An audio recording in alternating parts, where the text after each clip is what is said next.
जैसे कि बजट का आकार जानते हैं, 1,01,100 करोड़। इतना बड़ा बजट कभी नहीं बना था। एक इसका फीचर तो एक ही है। दूसरा है कि इस बार जो लोग बोलते हैं, अर्थशास्त्री बोलते हैं कि पूंजीगत खर्च बढ़ाना चाहिए। पूंजीगत खर्च बढ़ाने से ही इंफ्रास्ट्रक्चर का निर्माण होता है और अर्थव्यवस्था बढ़ती है। पिछले साल वित्तीय वर्ष कहेंगे, साल मतलब वित्तीय वर्ष, 15,000 करोड़ का पूंजीगत खर्च था। इस बार हम लोगों ने 24,000 करोड़ कर दिया उसको। कितना का अंतर हो गया?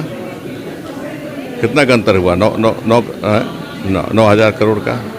तो ये बड़ी उछाल है ना, कैपिटल एक्सपेंडिचर में, कैपिटल बजट में बड़ी उछाल है। इससे निश्चित रूप से राज्य के विकास में मदद मिलेगी, पुरजोर मदद मिलेगी। इसी तरह से कई नई योजनाएं शुरू हुई। स्वास्थ्य विभाग के बजट में 27% की वृद्धि की गई है। हमारे विभाग खाद्य आपूर्ति में 21% की वृद्धि की गई है। लोगों की मांग थी और जो गोष्ठी हुई थी उसमें लोगों की सलाह थी कि चावल गेहूं आप दे रहे हैं, प्रोटीन की व्यवस्था नहीं है, दाल दीजिए कम से कम। तो इस बार हमने दाल की व्यवस्था की है सरकार ने। 1 केजी दाल सभी को मिलेगा, मतलब जो ये जो है क्या बोलते हैं, लाभुकों को, हाँ लाभुकों को मिलेगा, राशन कार्ड लाभुकों। आज की संख्या लगभग 64 लाख परिवार है। 64 लाख परिवार को हम ये देने जा रहे हैं। 1 रुपया कीमत रहेगा, 1 रुपया। 1 रुपये में चावल, 1 रुपये में गेहूँ, 1 रुपये में दाल भी। तो निश्चित रूप से ये सुधार है, उन्नति, इम्प्रूवमेंट है पहले से। उसी तरह स्वास्थ्य में 27% की वृद्धि खर्च में हुई है। निश्चित रूप से हॉस्पिटलों में, अस्पतालों की व्यवस्था अच्छी होगी। गांव में, प्रखंडों में जो PHC हैं उनमें सुधार आएगा। सब तरह से सुधार आएगा हेल्थ केयर में। 6 पॉइंट से ज़्यादा प्रतिशत शिक्षा के क्षेत्र में हम खर्च कर रहे हैं। उससे भी फ़ायदा, शिक्षा की ज़रूरत है यहाँ झारखंड में, फ़ायदा होगा। संथाल परगना के लोग खास करके गोड्डा, पाकुड़, साहिबगंज का कहना था दुमका में अगर शुरू कीजिएगा एरोप्लेन आप चलाना तो उनको फ़ायदा होगा, ज़रूरतमंद लोग आ सकते हैं। लेकिन गोड्डा के लोग, साहिबगंज, पाकुड़ के लोग, हम लोग को फ़ायदा नहीं होता उससे। अगर होगा भी, शुरू कराइएगा भी, एयरपोर्ट बना है तो उससे फ़ायदा हमको नहीं है। तो सरकार ने सोचा कि यहाँ के लोगों को भी ये फ़ायदा पहुँचाना चाहिए। साहिबगंज में एरोड्रोम की व्यवस्था की जा रही है। हमारे प्रस्ताव में है कि एरोड्रोम बनाएंगे वहाँ पर। इस तरह से बहुत से, हाँ ये आलोचना विपक्ष के लोग कहते थे जो वो खुद नहीं कर सके। प्रधानमंत्री आवास योजना के तहत 120 रुपये, 125 रुपये जो मिलता है, तो छोटे छोटे कमरे बनते हैं। सत्ता में आने के पहले हम लोगों ने कहा था कि एडिशनल कमरा देंगे। हम अपने वचन को पूरा कर रहे हैं। हर लाभुक को हम 50,000 देंगे एडिशनल, और ताकि वो 1 रूम एडिशनल बना सके, अतिरिक्त रूम बना सके। इस तरह से बहुत सी योजनाएं हैं जिससे गरीब लोगों को फ़ायदा है। सड़क में, बिजली में, हाँ बिजली में गरीब लोगों के लिए और किसान लोगों के लिए 100 यूनिट तक अगर जलाएंगे तो फ्री रहेगा उनको। ये व्यवस्था हम घोषणा पत्र में लिखे थे, दे नहीं पा रहे थे, 2 वर्ष नहीं दे पाए। लेकिन इस साल से, इस वित्तीय वर्ष से, मतलब वित्तीय वर्ष 22 से हम उसको लागू करने जा रहे हैं। इस तरह की योजनाएं हमारे पास हैं। ठीक, थैंक यू। देखिए, आज माननीय वित्त मंत्री डॉक्टर रामेश्वर उरांव जी ने बजट पेश किया। 100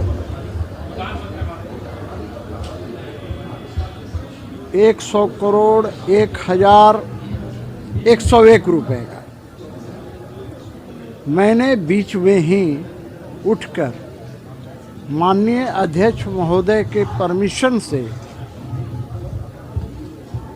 व्यवस्था का प्रश्न उठाया और कहा कि एक तरफ लोकतांत्रिक व्यवस्था के तहत संवैधानिक प्रक्रिया को पूरा करने के उद्देश्य से माननीय वित्त मंत्री जी बजट पेश कर रहे हैं सदन के अंदर।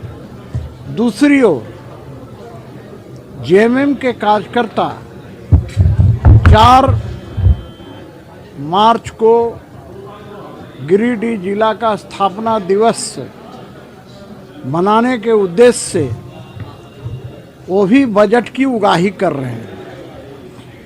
ये बजट इसलिए पेश किया जाता है कि सदन की स्वीकृति ली जाती है। दूसरी तरफ जेएमएम के लोग अलग अलग विभागों से करोड़ों रुपए की वसूली कर रहे हैं और इसका प्रमाण भी मैंने दिया कि गिरिडीह नगर निगम से 2 लाख रुपए, प्रखंड विकास पदाधिकारी से 50,000 रुपये, इस तरह से वो पैसे की उगाही कर रहे हैं। यह कहाँ तक उचित है, इस पर सरकार ने कोई जवाब नहीं दिया। यह बजट झूठ असत्य का पुलिंदा है, क्योंकि बजट के अंदर मैं देख रहा था नगर विकास विभाग, इन्होंने कहा कि फ्लाईओवर का काम शुरू हो गया। भैया रांची में आप रहते हैं, कहाँ पर फ्लाईओवर का काम शुरू हुआ है? तो इस तरह तरह की चीज़ें इन्होंने दिया है। ये कोई काम नहीं करेंगे, सिर्फ उगाही का काम करेगा। ये सरकार उगाही वाली सरकार है, इसके अलावा जनता के हित के लिए कोई काम करने वाली सरकार नहीं है। शिक्षा कृषि में सर कुछ नहीं, हर विभाग का बजट देखिए ना। अब ये असत्य का पुलिंदा है, ये करेंगे वो करेंगे, करेंगे कुछ नहीं। बहाना बनाएंगे, खजाना खाली है, बहाना बनाएंगे कोरोना का, करेंगे कुछ नहीं। हाँ, बजट तो एक संवैधानिक व्यवस्था है, संवैधानिक मजबूरी है बजट पास करना, इसीलिए बजट पास। कुछ तो प्रावधान आपको ठीक लगा होगा ना, हाँ ये ठीक है, ये जनहित में है। कुछ ऐसी बात आपको समझ में आई होगी? हाँ, एक चीज़ अच्छी लगी, लच्छेदार भाषा का प्रयोग किया गया है, वो अच्छी लगी मुझे। ये अब तक का सबसे अच्छा बजट है और इस बजट में सबका ख्याल रखा गया है। अमीर, मध्यम और हमारे सबसे महत्वपूर्ण गरीब, तीनों लोगों का मिश्रण है ये बजट। व्यवसायी लोगों के लिए भी हम लोगों ने राहत दिया है। एजुकेशन सेक्टर में चले जाइए, हेल्थ के सेक्टर में चले जाइए, उद्योग के क्षेत्र में चले जाइए, सबको हम लोगों ने समावेश किया है। और ख़ास करके कृषि, पहले कृषि जो अभी रणधीर सिंह जी बता रहे थे, उनको जानकारी का अभाव है। इस बार कृषि में हम लोगों ने बजट बढ़ाया है, तालाब हम लोगों ने बढ़ाया है, डोबा और पर्कुलेशन टैंक हम लोगों ने बढ़ा देने का काम किया है। तो निश्चित तौर पर हम कहें कि आम जनता का ये बजट है और इस बजट से निश्चित तौर पर हो सकता है कि भाजपा के लोगों को फ़ायदा नहीं मिले, लेकिन झारखंड के 3.5 करोड़ जनता को इस बजट से काफ़ी लाभ मिलेगा। और हम लोग चाहते भी थे कि ऐसा बजट पेश करे। तो हमारी जो फाइनेंस मंत्री ने आज जो बजट पेश किया है, इससे हमें लगता है कि जो 2 साल जो विकास ठप था, विकास की शुरुआत इस बजट से होगी। तो रोजगारों का सृजन करेंगे, इसका कहीं कोई जिक्र नहीं है। पूरी तरह से आपने एयर एम्बुलेंस मंगवाया है भाड़े पर। यहाँ जो मेडिकल कॉलेजेस बन रहे हैं, जो सीटें बंद हो जा रही है, आप उसको दुरुस्त करने का कोई आपने प्रयास नहीं किया। एम्स यहाँ आ गया है केंद्र सरकार के माध्यम से। उस एम्स के माध्यम से राज्य की जनता को कैसे हम स्वास्थ्य सुविधा में उनको स्ट्रेंथ देंगे, उनको कैसे स्ट्रेंथन करेंगे, उनको कैसे नगरीय सुविधा देंगे, कैसे हम उसको कनेक्टिविटी बढ़ाएंगे रेलवे से, और कैसे हम पूरे राज्य से जोड़ेंगे ताकि हमारे लोग दिल्ली बॉम्बे का एम्स का चक्कर नहीं लगाएं, इसके लिए कोई व्यवस्था नहीं की। ये पूरी तरह से सिर्फ लोक लुभावन एक बजट, अपना नाम आगे बढ़ाने के लिए। भाई हमारा नाम को लोग जान से, ये नाम बढ़ाने के लिए, गरीबों को छलने के लिए, किसानों को छलने के लिए, दलित आदिवासियों को छलने के लिए यह बजट पेश किया गया है। देखिए, बिल्कुल बजट तो खुली किताब है और अगर उसको आपने गौर किया होगा तो एक व्यक्तियों के लिए प्रावधानित है यह बजट। किसानों के लिए उतना ही जोर दिया गया है, नौजवानों के लिए भी रोजगार कैसे सृजित हो उतना ही जोर दिया गया है, नए नए उद्योग कैसे प्रोत्साहित हो, उद्योगों में प्रोत्साहन मिले, उसके भी रास्ते खोले गए हैं। पर्यटन नीति पर भी फिर से एक बार प्रभावी ढंग से यहाँ लागू हो, खिलाड़ियों के लिए अच्छे मौके हों। यानी आप कह सकते हैं कि एक एक चीज़ों पर ध्यान देकर के यह बजट बनाया गया है और दूरगामी प्रभाव इसका पड़ेगा आने वाले दिनों में। हमें लगता है कि झारखंड के विकास को नई गति दे पाएगी यह बजट, और जो कमियां हैं इस प्रदेश में उन कमियों की भरपाई कर पाएगी।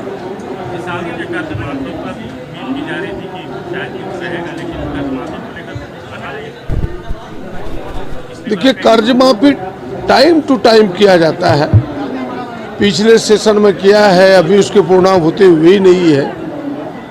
हमें लगता है वो चीज़ें हैं, लेकिन किसानों की अन्य कई कल्याणकारी योजनाएं हैं, उन चीज़ों पर ध्यान रखा गया है कि किसानों को आर्थिक रूप से कैसे मजबूत करें, उनकी खेती को कैसे प्रोत्साहित करें, उन्हें उनके उपज को कैसे अधिक दाम मिले, ये तमाम चीज़ें हैं।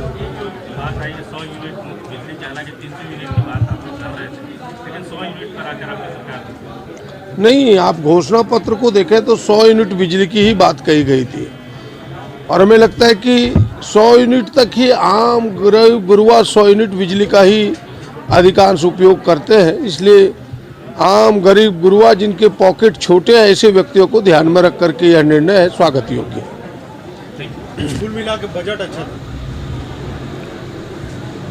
देखिए, कुल मिला के बजट सबके लिए बेहतर है, इस झारखंड के लिए बेहतर है, झारखंड के सभी वर्गों के लिए बेहतर है और बैलेंस बजट है। सबको ध्यान रखा गया, उद्योगों को कैसे बढ़ावा मिले, इस राज्य में पर्यटन की संभावनाओं को तलाशा गया है, उसको कैसे बढ़ावा मिले, रोजगार, नौजवानों को हाथ में कैसे काम मिले, किसानों के प्रति अच्छी पहल की गई है। तो ये जब सारे कौन को आप देखते हैं तो लगता है कि सबको ये ध्यान में रख करके यह बजट बनाया गया।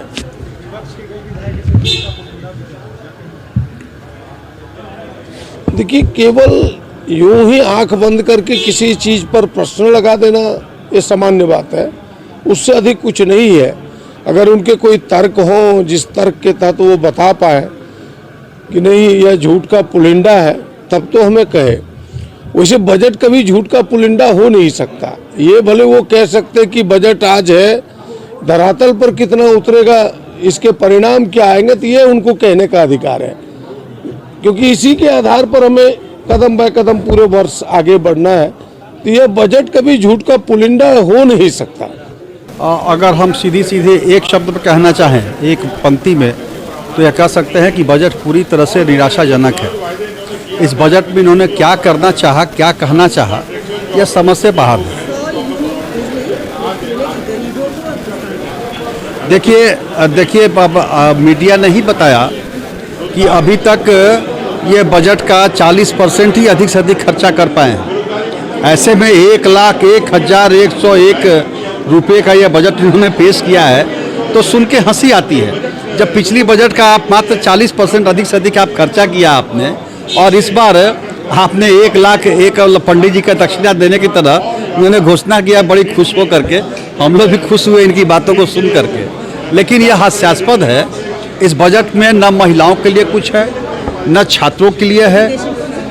एजुकेशन में भी कोई इनका, वही तो हम कह रहे हैं ना कि कोई इंफ्रास्ट्रक्चर डेवलपमेंट की तरफ इनका कोई स्पेसिफिक कुछ आता प्लानिंग, या इन्होंने जो घोषणा किया था कि हम 5 लाख लोगों को रोजगार देंगे, नहीं तो बेरोजगारी भत्ता देंगे, उस पर कुछ उनका आता, या कोई जैसे बिजली की तरफ, या स्वास्थ्य, एक पकड़ते स्वास्थ्य सेवा, उस पर भी आता। अब इन्होंने घोषणा किया एयरलिफ्ट करेंगे, एम्बुलेंस चलाएंगे, एयर एम्बुलेंस चलाएंगे, वो भाड़ा पर लेके चलाएंगे। अरे यहाँ मेडिकल कॉलेज में दवा नहीं मिल रहा, सुपर स्पेशलिटी अगर रिम्स को छोड़ दिया तो कोई अस्पताल नहीं है, कहीं कोई डॉक्टर्स नहीं है, पैरा मेडिकल स्टाफ की कमी है, उसकी तरफ कोई ध्यान नहीं है। यहाँ देखिए, पिछले बार ये चुनाव के समय ही